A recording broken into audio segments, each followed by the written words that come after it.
છાપુ લાવ ને છાપુ વાંચી બતાવી. હાલે હાલે મોટા જિંદગીમાં કઈક કરવું હોય તો સાપા નાખવાના નહીં સાપા વાંચવાના તો જ આગળ વધો એટલું યાદ રાખજે. તારું ક્યાં પહોંચ્યો?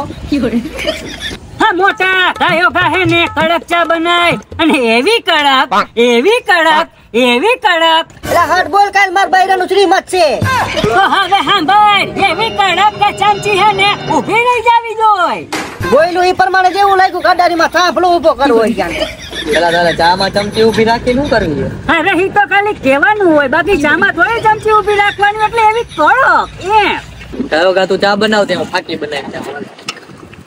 ઓ હે ઉભીલા ચા બનાવતા બનાવતા ચામાં પડી 4 માખી અને પીતા વેત સીધી ગઈ ગળામાં અને ગળાનું થયું કેન્સર. તમે ઉપાધિ કરવામાં રાજકોટમાં કોઈ નો બનાવી એવી આપડી ચા હોય ડબલ ફિલ્ટર થઈને આવે માખીઓ ગમે એટલી હોય ને તો ફિલ્ટર થઈ જાય. અને તું કાકા સાપુ હરવું હોય તું ધંધા બંધ કર.